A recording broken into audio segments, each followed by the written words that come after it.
the workshop vlog. Coming up, more presentation boxes. I go on the scrounge. The small makers group. It's Lego me. Stanley's up to his antics. The sticker wall. And workshop snacking. Hello and welcome to this edition. Sorry about the longer than normal gap between vlogs. Life does get in the way. So this vlog is going to be a little longer than normal. If you want to skip anything you're not interested in, there is a timetable in the description below. I have been inundated with requests for the presentation box after the pen box in the last edition. I didn't think there would have been so much interest, but as a lot of you have asked for it, here is the tutorial. These boxes have a square base and can be made with any width to height ratio you require, and they're quite strong and sturdy when made from 160-gram card. The design is attributed to the origami artist Tomoko Fuse, and a design similar to this appears in one of her books, Simple Origami Boxes. Because of the logical structure and simple technique, it's quite possible this method may have been discovered by others. I've been making these boxes myself for years. So if we want to calculate the size of the box, this is how we do it. With a rectangle of paper, I need the width of the paper to be twice the width of the base of the box, and the height of the paper needs to be the width of the box plus the height of the box plus the height of the box. So we need 4 pieces for the base of the box, and I'm using 2 different colours, a pale blue and a pale green. So let's get started. The first fold is straight in half along the longest way. And it is very important to have extremely sharp creases. So I'm using my technical device again, called a stick, just to make sure those creases are ultra sharp. Open out the paper. And the first fold is always in the bottom right hand side, right hand corner, when the crease is vertical, and this bottom right hand corner will fold up so it runs right along the crease that you've just made.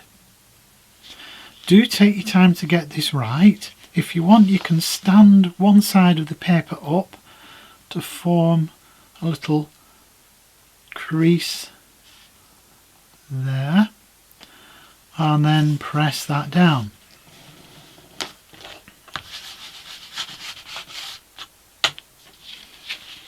So it's always that bottom right hand corner. The top of the paper now will fold down. It's always easier to fold away from you rather than towards you. So I've just swiveled the paper round and I'm folding the top of the paper down, but not right to the triangle. I'm leaving a little gap, probably about 1 millimetre or so, and just make sure you're straight here, that the edges match up before you press it down.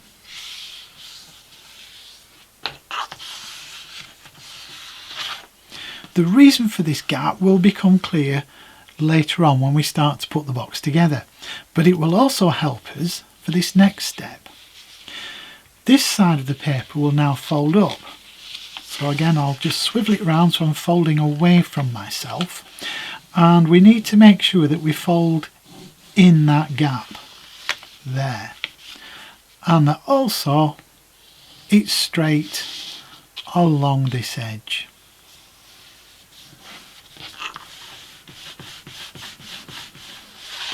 and then I'll open that one out. So the crease that we've made goes through the little gap that we had before. That is nearly it. The last fold is to put a crease from this middle point here to the outside corner here. And the easiest way to do that is to fold this single edge up to this single edge, like this.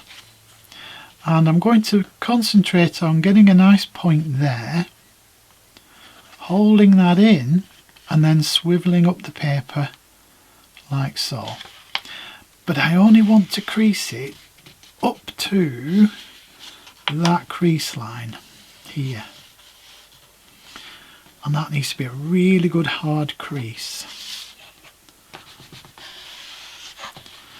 And then if we pull this section down, the box will stand up, and we can pinch this corner to make sure it's nice and straight, and this edge and this edge, and that is one segment, 1/4 of your box made. We just need to make the other 3. We've now got the corners of the boxes arranged how they're going to go together. There are a few things that you can take note of which will help, and that is the piece of paper in the left hand always goes inside the right hand.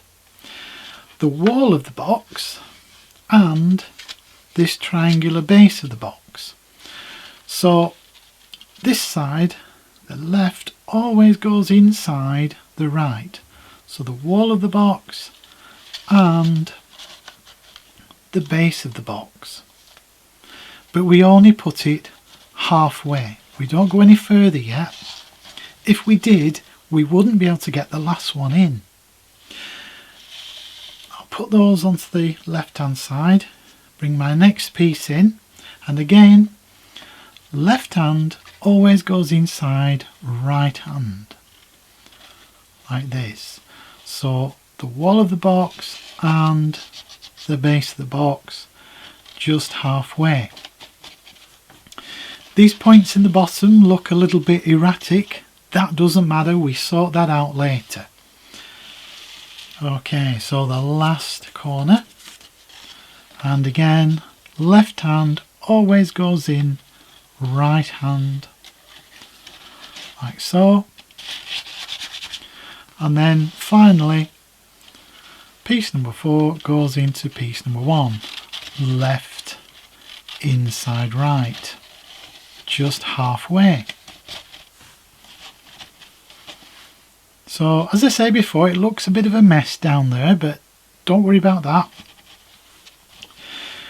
Now we very carefully turn everything over, and we can arrange these points by pushing down so every point goes under every other point, and then we slowly squeeze it all together. This is quite a tall box, so it's a little bit difficult, so I'm just going to push each one a little bit at a time, making sure it all goes in nice and evenly. If it starts to go off a little bit, it's going to make it awkward to push together. So if I do this side a little bit,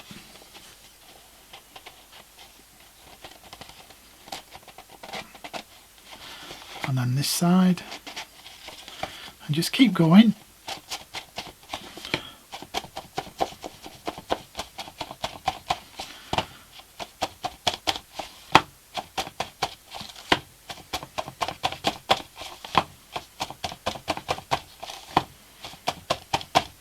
You can always just tap them in a little bit.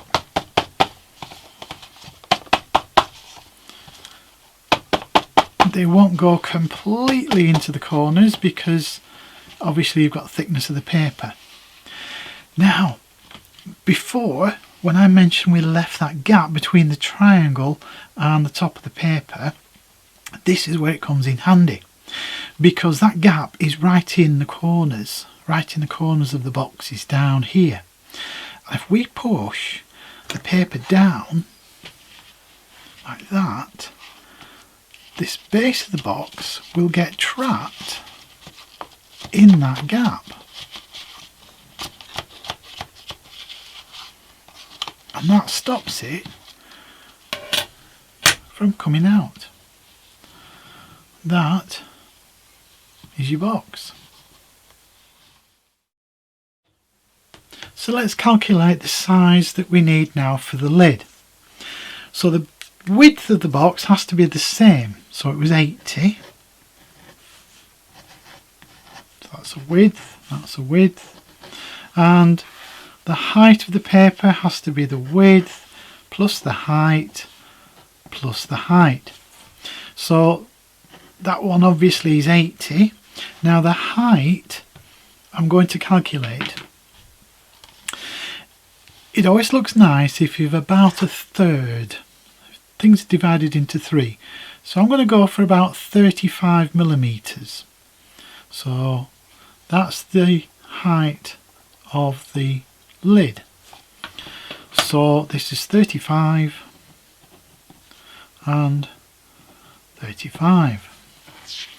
So what we've got is not quite a square. We've got 160 this way and 150 this way.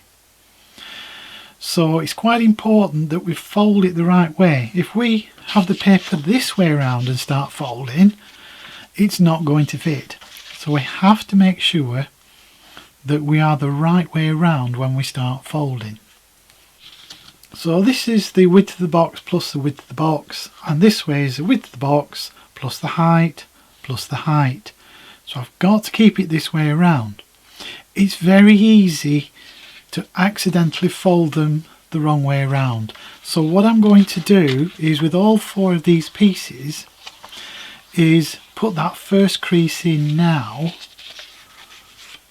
while I've got the paper all the same way around, and then I won't make the mistake of getting hold of it the wrong way and messing everything up.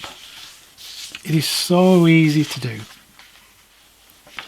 So crease is vertical, bottom right hand corner, folds up to the crease line.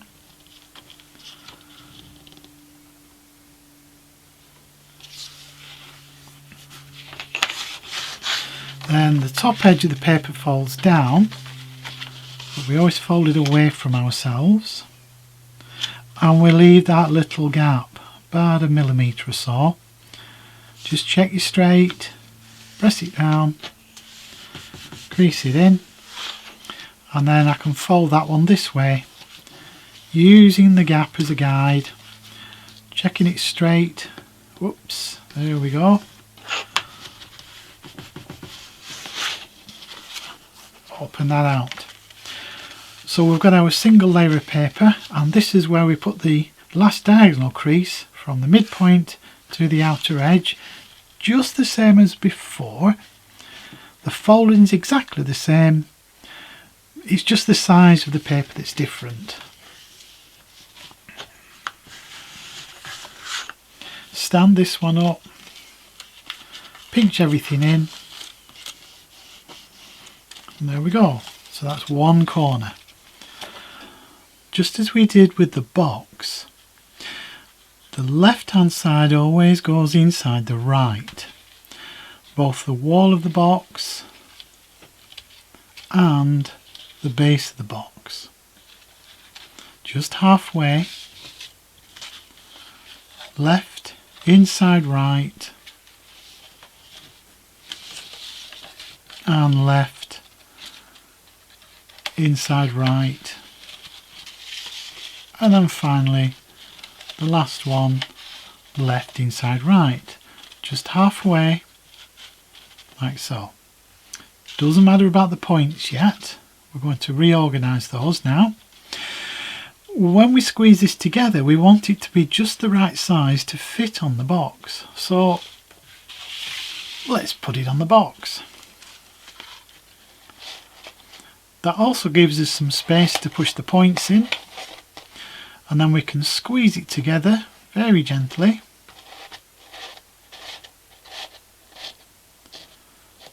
And because it's on the box, it squeezes down to the perfect size for the box. Just one word of caution: if you're going to use 4 colours, you have to think about how they're going to go together. When it's 2 colours, we know just to put them opposite. But with 4 colours, we've got to think about it, because we want them to match.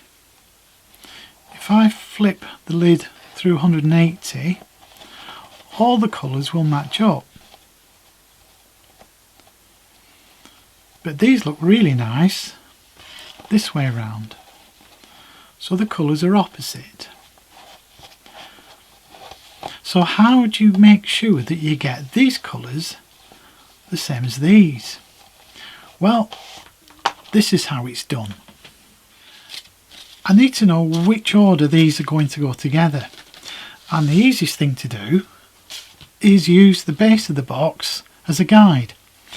But because the lid flips over, it's actually upside down to this box. So if I turn this upside down, I can use these as a guide. So I want green and yellow, and then blue, and then red.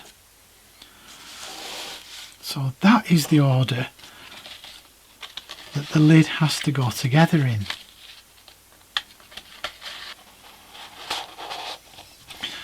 So that everything lines up.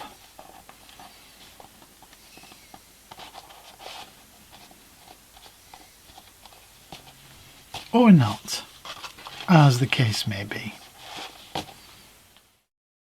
Let's suppose we want to make a very wide but shallow box. It's 150mm square, but only 35mm tall. So let's work that out. So that's 150, 150, and the width this way, 150. So the height is 35 and 35. So the folding sequence is exactly the same. It's just the size of the paper that gives us a different size of unit. And they're put together in exactly the same way. Well, I'm sure a lot of makers will find that useful. Do let me know if you have a go and send me an image or two. Contact details are in the description as usual. In my studio I have a colour laser printer which is about 12 years old. I keep it going by scrounging parts from other dead printers of the same model that have been scrapped by local businesses. I'm planning an automaton build in the new year and decided to completely strip down one of these donor machines to see if there were any parts that may prove useful. The problem with taking things apart that were not designed to come apart is getting them apart.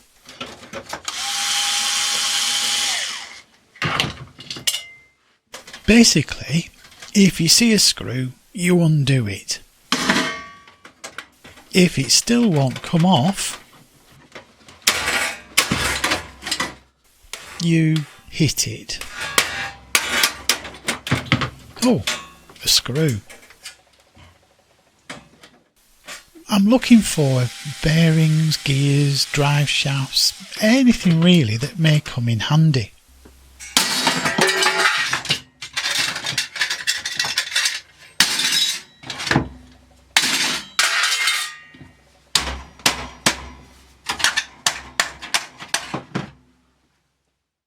So, what did I find? Plastic. Lots of plastic. Unmarked and unknown. Probably ABS.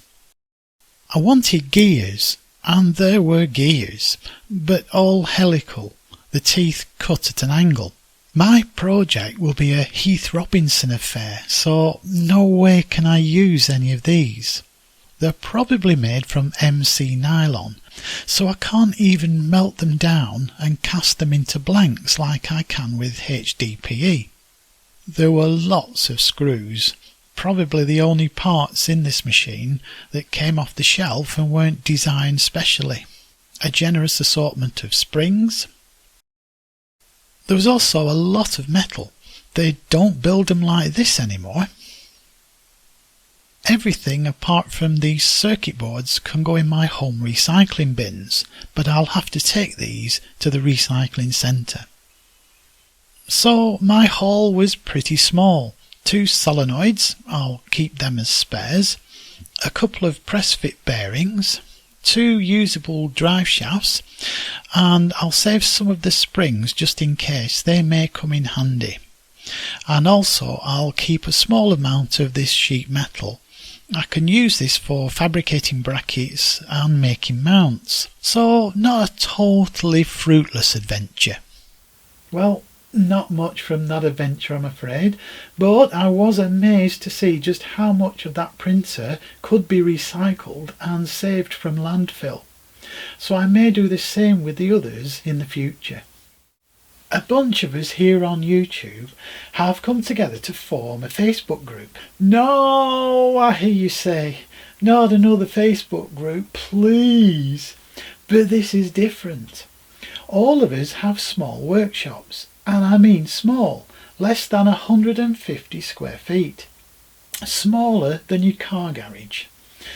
I thought my workshop was small at 8 foot by 6 foot, but others are building projects in spaces even smaller. Now, a lack of space is an issue in itself, and you have to be resourceful in order to make it work.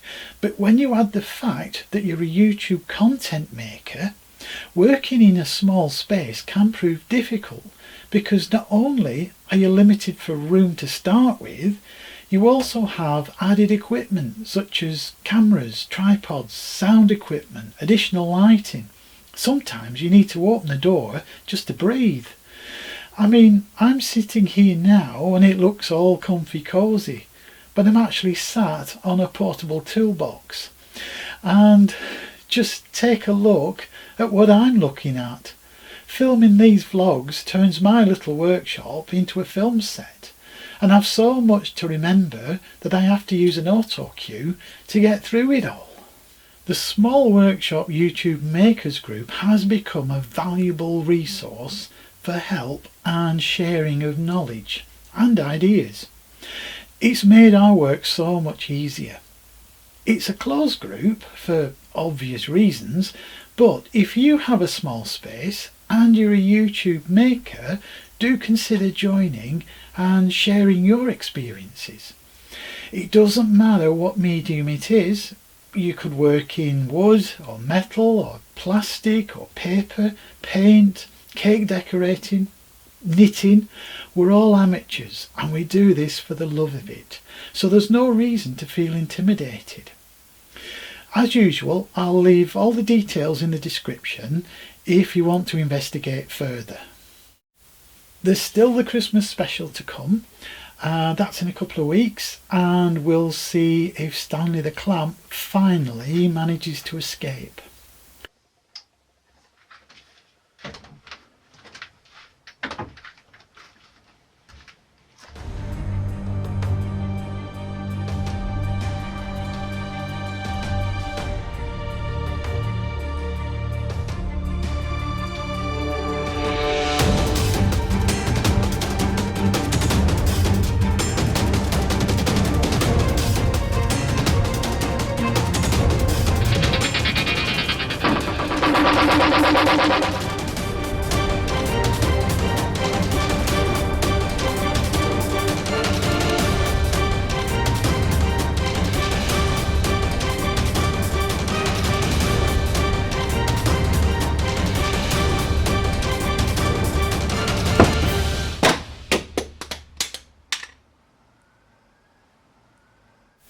please do take the time to support your artists and makers.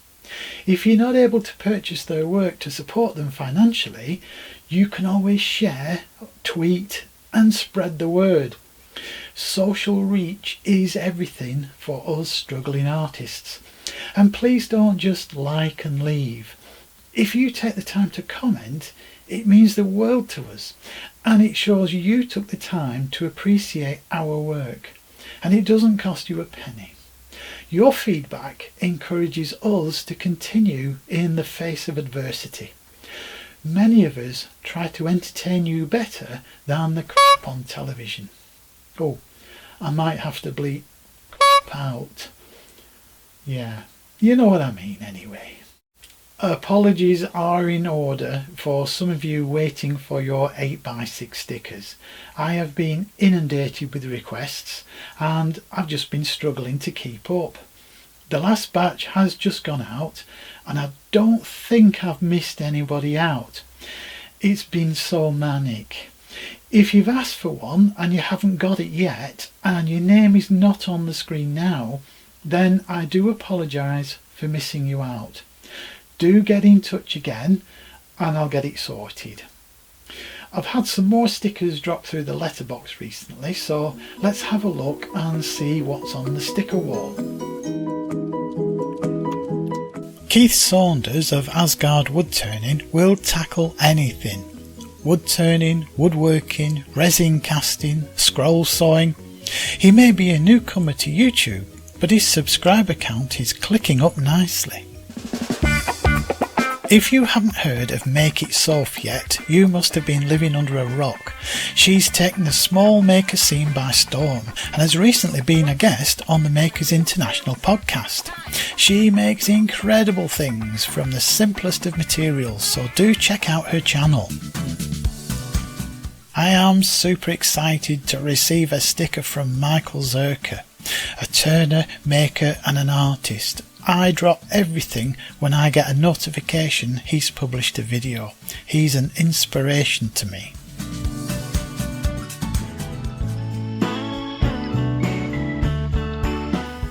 New to woodworking and YouTube, Phil Cannon's channel is growing and he demonstrates a wide range of projects. He's recently been experimenting with live feeds on his Facebook page.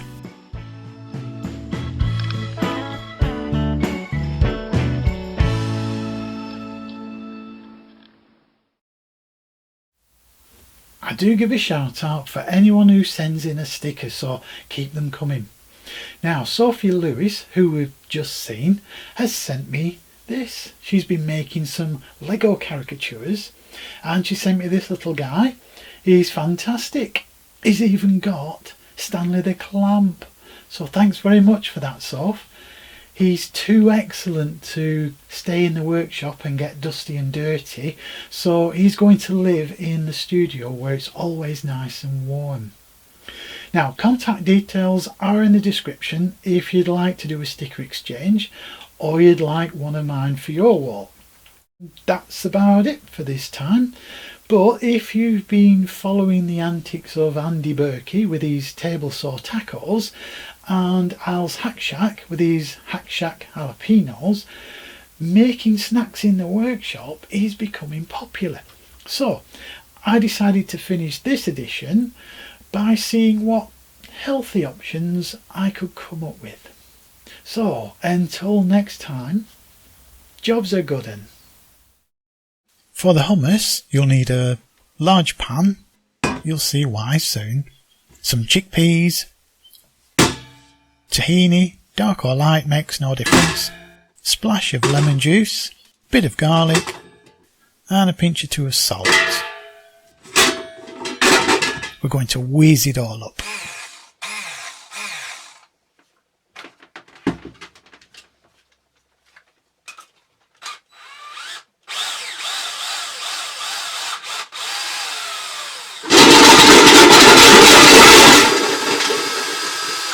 Just nice.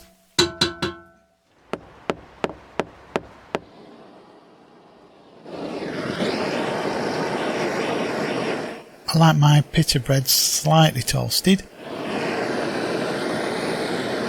It's not essential to do this, but it is fun.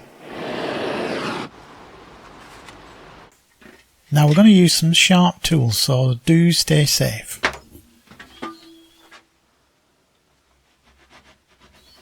You can use any salad ingredient you like to fill your pitta. I like mine crunchy, so I'm using some radish,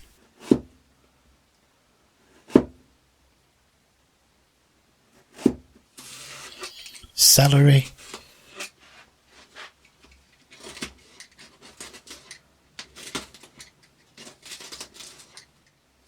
and some sugar snap peas.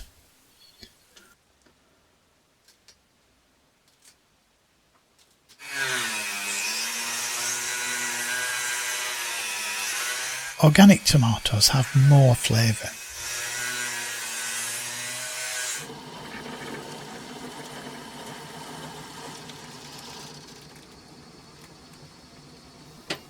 Do make sure your skew is sharp if you want a clean cut.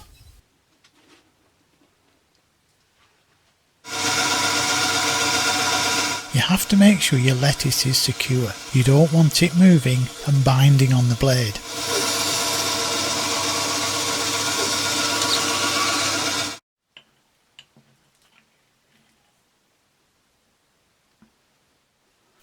Apply a liberal coating of homemade hummus.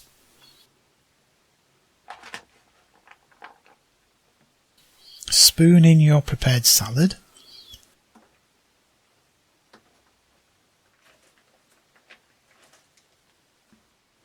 And seal with the lettuce.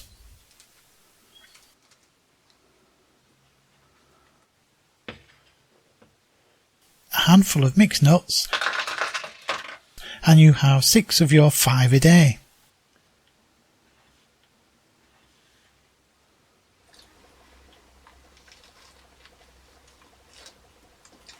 You can't beat workshop prepared food. But make sure you clean up after. You don't want to attract any mice. Oi, get out of here! Preparation is quick, but the washing up after takes ages.